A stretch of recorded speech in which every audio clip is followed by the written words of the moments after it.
Soal ini, soal Jampitsus baru dan komitmennya untuk mengusut kasus Febri Adriansyah bersama dengan para narasumber. Bergabung saat ini anggota Komisi 3 DPR RI dari fraksi Partai Gerindra Bob Hasan serta peneliti Pukat UGM Zainur Rahman. Selamat sore semuanya, dengan Tifal di sini, apa kabar? Selamat sore. Selamat baik. sore. Terima kasih semua sudah bergabung dalam diskusi kami kali ini. Mas Zainur, saya mulai dengan Anda dulu. Setelah ditunjuk akhirnya Kuntadi yang pernah jadi Dirdik Jampitsus bawahannya Febri Adriansyah sekarang jadi Jampitsus. Sejauh mana optimisme Anda mengusut Jampitsus yang baru ini bisa mengusut kasusnya Febri? Ya, pesimis ya. Bayangkan Dirdik menjadi Jampitsus ketika waktu itu FA-nya sebagai atasannya. Kalau perkara-perkara yang diduga terkait dengan FA itu adalah perkara-perkara yang ditangani oleh kejaksaan, pertanyaannya apakah yang sekarang menjadi Jampitsus baru ini tidak memiliki keterkaitan? Ini kan lagi-lagi problem potensi konflik kepentingan. Kita susah untuk dapat memastikan bahwa pejabat-pejabat yang baru ini memang tidak memiliki keterkaitan dengan kasus yang sedang ditangani ini. Sehingga sekali lagi, apapun mekanisme yang ingin coba disampaikan oleh kejaksaan, publik mengalami kesulitan untuk memahami dan publik susah untuk diyakinkan bahwa ini memang benar-benar profesional, independen, bebas dari konflik kepentingan. Misalnya dari indikator tidak ditahannya FA. Dari zaman dulu sampai sekarang, kejaksaan itu kalau tangani perkara korupsi selalu dilakukan penahanan kepada tersangka. Silakan cek tersangka-tersangka kejaksaan itu kalau tipikor selalu ditahan. Apa yang membedakan dengan FA? Apakah FA ini kemudian tidak sesuai dengan apa yang menjadi kebiasaan dari kejaksaan? Kalau dari sisi KUHAP misalnya, menurut kami alasan penahanannya sangat kuat. Misalnya ketika tersangka itu memberikan informasi tidak sesuai fakta. Ya, misalnya ini kan disampaikan oleh kuasa-kuasa hukumnya ya.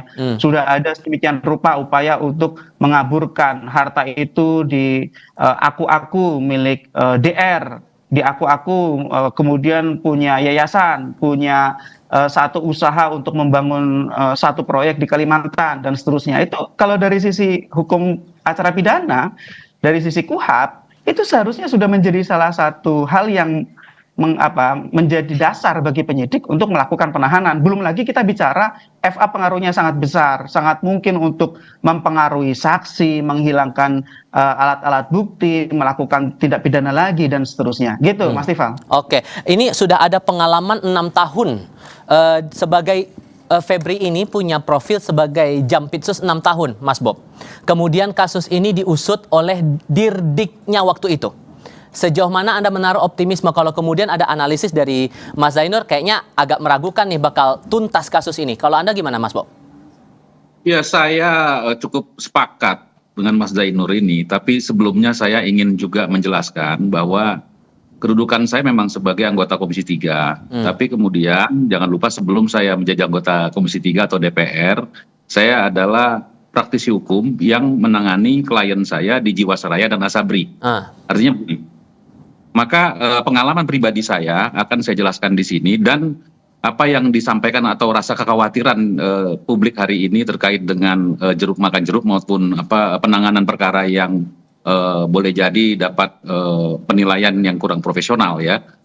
Tapi ini kita pun jangan juga mengesampingkan profesionalitas kejaksaan pada hari ini, keseriusannya akibat karena kan kita sama-sama tahu ya perkara ini udah mengemuka terlalu hebat dan luar biasa ya.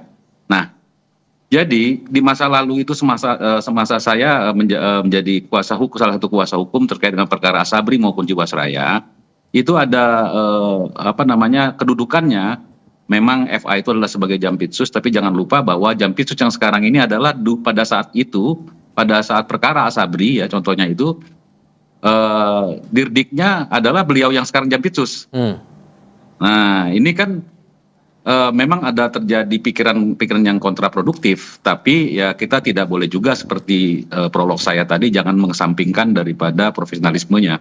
Kalau kemudian kalau kemudian ada keseriusan menurut Anda, kita coba kita lihat lagi. Hari Jumat FA disebutkan sudah diperiksa oleh Kejaksaan Agung, oleh Jampitsus, tapi batang hidungnya tidak kelihatan oleh wartawan. Disebutkan dikonfirmasi oleh penasihat hukum. Ini sudah hari Rabu, tapi belum ada perkembangan lagi. Ini kalau Anda melihat keseriusannya di bagian mana menurut Anda, Mas Bob? Saya akan urai tentang pertanyaan tanda tanya atau misterius tentang keseriusan. Saya akan urai begini. Jadi gini, mengapa sekarang itu? Kita mulai dulu dari awal. Mengapa perkara ini kemudian kembali ke kejaksaan? Ya. Nah, maka temuan atau bukti-bukti yang ditemukan oleh Kortas Tipikor Polri kemarin itu dialihkan ke kejaksaan karena memang berkas perkara seluruhnya TPPU ini kan bukan pidana pokok. TPPU ini merupakan pidana tambahan yang berdasarkan predikat crime Tipikor yang ada di Asabri. Contohnya Asabri aja kita ambilnya ya. Maka kalau seandainya Polri menegakkan sendiri, ini kan justru membutuhkan waktu yang lama.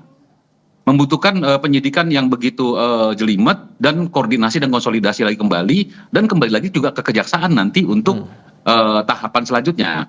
Dan dalam konteks sekarang ini bukan tahapan selanjutnya yang diserahkan atau dikembalikan kepada kejaksaan, tetapi memang dioper alih dari kepolisian karena memang penyidik daripada kasus Asabri yang sebagai predikat crime itu adalah penyidik Kejaksaan Agung. Maka pandangan kita ketika ini kembali kepada penyidik kejaksaan, diharapkan kita tanpa melihat siapa yang melaksanakan penanggulangan atau penanganan perkara ini, termasuk dalam hal ini adalah Jampitsus yang baru merupakan dirdik masa lalu terkait dengan perkara Asabri. Baik. Nah ini kan nanti baru kita bicara tentang bagaimana tingkat profesionalisme yang dipengaruhi oleh sistem. Yang jadi pertanyaan juga masalah penahanan, Mas Bob.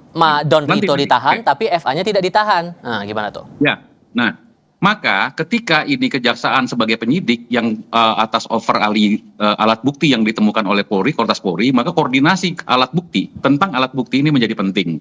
Ya, nah, soal waktu dan sebagainya, saya pikir itu relatif ya, relatif kapan mau ditahan, saya pikir cepat atau lambat ya tersangka FA itu akan ditahan, akan ditangkap. Ya, nah. Tetapi kembali sekali lagi bahwa penahanan dan penangkapan ini harus memenuhi ketentuan sebagaimana KUHP yang baru sekarang, ya.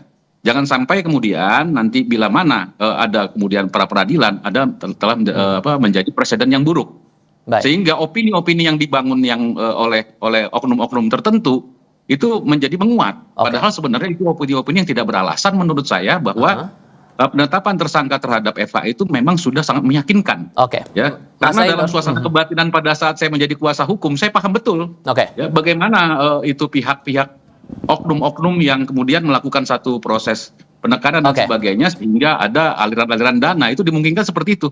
Mas Zainur, karena itu pandangan dari Mas Bob. Terlebih lagi udah ada komitmen membentukkan tim 9 untuk pengusutan kasusnya FA ini. Kalau kemudian Anda masih meragukan Mas Zainur, hal apa lagi yang perlu ditunjukkan oleh Kejaksaan Agung bahwa ini serius? Perlukah ada pihak lain menurut Anda mengusut kasus ini selain tim 9? Ya, yang paling penting ini kan penegakan hukum dalam situasi tidak biasa ya. Artinya bayangkan penyidikan di tengah jalan diserahkan kepada aparat penegak hukum lain. Nggak ada dasarnya dalam KUHP, nggak ada dasarnya di undang-undang manapun, itu tidak ada. Artinya ini memang situasi krisis dalam penegakan hukum. Dalam situasi krisis, Mas Tifal, itu harusnya update informasi itu transparan. Secara berkala Kejaksaan Agung sampaikan hari ini apa update dari perkembangan penyidikannya. Tidak harus materi penyidikan yang itu merupakan rahasia di dalam penyidikan, tetapi apa progres yang sudah dicapai sehingga publik dapat mengetahui, oh ini memang ada satu perkembangan yang berarti. Sampai sekarang kan publik susah untuk memahami ya, bahkan untuk sekadar mengetahui FA di mana saja. Sekarang publik nggak tahu tuh FA ada di mana, batang hidungnya kan nggak pernah diperlihatkan. Malah misalnya kuasa hukumnya bisa konvers di depan gedung Jampitsus gitu ya. Yang kedua adalah ini tidak bisa hanya dengan misalnya membentuk tim 9 kemudian publik akan serta-merta percaya. Yang bisa meningkatkan kepercayaan publik, kalau mengembalikan susah ya, meningkatkan kepercayaan publik adalah langkah-langkah dari penyidiknya ya. Penyidiknya harus menyampaikan langkah apa yang dilakukan untuk menyelesaikan penyidikan perkara ini. Sehingga sederhananya perlu pihak luar atau tidak, Mas? Ya kalau soal pihak luar kan ada batasannya ya. Ya, tidak bisa masuk ke substansi perkara. Misalnya Komisi 3. Komisi 3 punya kewenangan pengawasan menurut Undang-Undang Dasar, tetapi kan tidak bisa masuk kepada materi penyidikan. KPK yang menurut Undang-Undang diberikan kewenangan untuk melakukan korsup ya. Korsup itu boleh melakukan penelitian dan penelaahan. Tapi kan juga sama, itu hanya lihat-lihat saja, tidak boleh pegang. Jadi ya, tetap menurut saya kembali lagi kepada transparansi dari penyidiknya dan bagaimana perkembangan itu harus disampaikan day to day. Ini situasi krisis, tidak bisa kemudian dianggap ini biasa dan kemudian publik akan lupa. Enggak, publik tidak akan lupa untuk kasus ini. Nah menurut Anda Mas Bob, tim 9 dan Kuntadi sebagai Jampitsus yang baru ini bisa betul-betul berani dan bekerja dalam tanda kutip sehat menangani kasus mantan atasannya ini? Ya, keberanian maupun juga profesionalisme kinerja daripada Pak Kuntadi dan kawan-kawan atau tim 9 itu kemungkinan dapat dibuktikan dengan cara-cara sebagaimana sarannya Mas Zainur tadi. Artinya transparansi, keterbukaan, ya terkait dengan tahapan-tahapan penyidikan, keberlanjutannya, terlebih dengan pengalihan, ya. Artinya jangan sampai pengalihan ini menjadi persepsi atau presiden yang buruk atau negatif terkait dengan pengalihan dari Polri ke Kejaksaan. Padahal tadi sudah saya jelaskan bahwa justru menurut hemat saya berpikir sebagai personal praktisi hukum, mantan praktisi hukum yang